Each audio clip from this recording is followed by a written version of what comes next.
everyone, today we are going to learn about how can we create our own Azure AI Foundry through Azure portal, and you are going to learn how can you deploy your own private instance of GPT-5 model or any open source available model. So look at my deployments. I have done GPT-4o mini and GPT-5 mini for my personal use. So once you do the deployment, you get a target URI and an API key through which you can point to from your code, you can point to your private instance of the model, and you will also see model catalog where you can get other versions of model. You can click over them and see which model that you want, like what pricing does this fits under your pricing, what is the output cost. So all of them you can get this information from model checkout, and there are also other models, open source models are available. So let's look at one of the Microsoft's 5 for reasoning.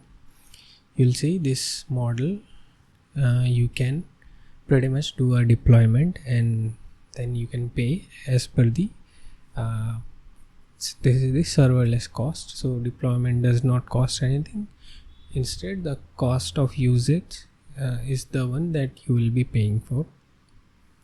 So from after that, then once you do, they have also provided the playground where you can play with your deploy model. You can set a system prompt and then you can see how it's working.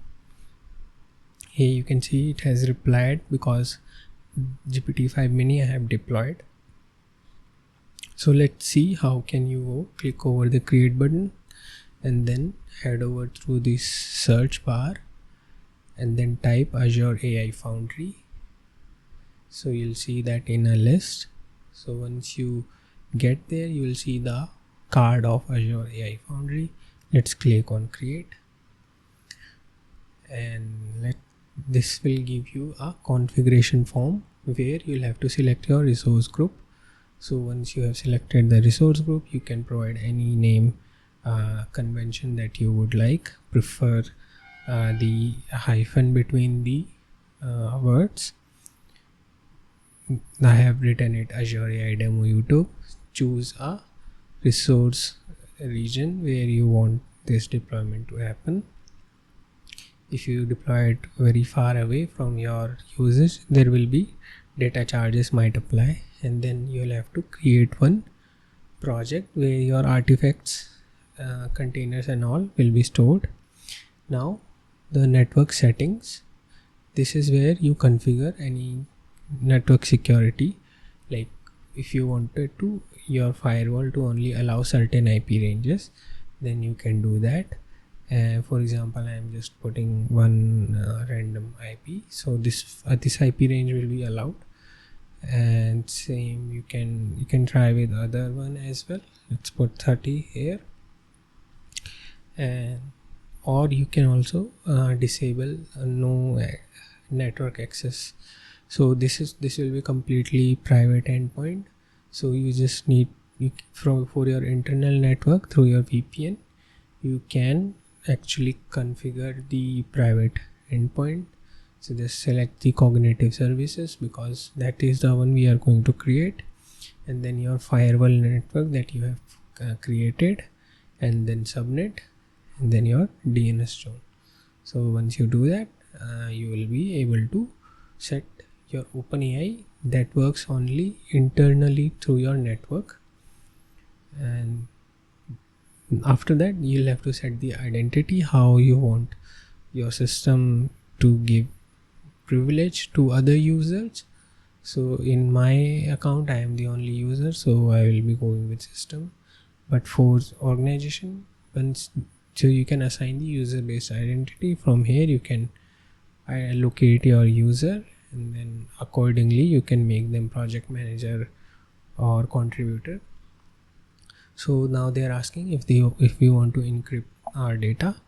So if it is required for you to do the encryption, then you'll have to also set the key.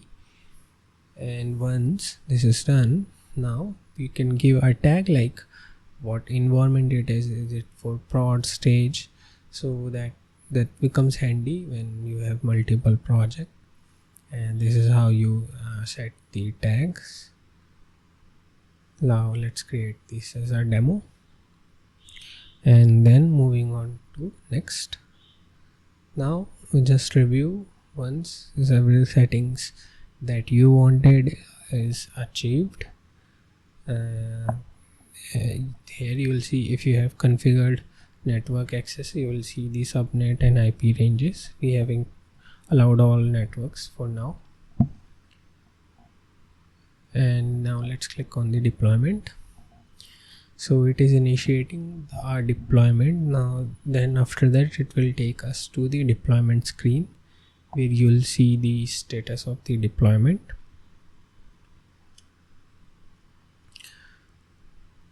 And here you can see it is deploying two things, the one cognitive services and then the your Azure AI Foundry.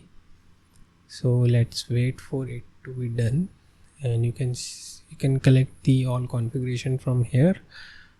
If you wanted to do it from Terraform, then this is also as a template is also available to you, so that you don't have to do it manually again and again. And you can see also the operation details. Let's click and see all of the unique ID that is getting generated. You'll find it here. So let's wait for it to be done, and then we'll open our newly created Azure AI Foundry. There we are going to do the model deployment. It is going to take about 1 or 2 minutes depending upon the region. Sometime it might also take more than 10 minutes as well. So the possibility is there. So if there's any error, then they'll try, you can try to try to recreate it. Now let's move on to the portal it is created for us. You'll see your API key, you can copy from here, and then you'll also see your endpoints to access different Azure AI services, including text to speech, speech to text, and then there is also your Azure AI services. You can create your agent as well. You can assign the protection. You can create guardrail as well. So first of all, let's go to the objective of this video. Let's deploy the model. Let's deploy GPT-5 mini. I'll show you the steps, but I'll not do the deployment. I'll leave at the button where it says deployed. Rest of the thing I'll do. Let's click on GPT-5 mini, confirm, and then you can type select the deployments type. I'm selecting global standard, and then you have to, if you wanted to do some customization, like if you want your model to remain at certain version, you can also maintain from here. You can also opt out of it. You can see if any resource group where you wanted to do this deployment, and you can limit the rate limiting from here. It will be set, and once you do that, your deployment will be shown like we have shown in the starting of the video. And once you do that, you'll see your model can be used from anywhere, because we have allowed any IP range. For now, what I will do, I'm going to delete this resources, because I already have one of my resource where I am right now using it. So this is important because next we are going to start the LangChain series, and I will be using the OpenAI services from Azure only. So stay tuned for that. And if you wanted to do a complete follow-up, you can follow these steps and do your deployment and get ready for next exciting video that are coming up. we will be building production grade agents system. Thank you.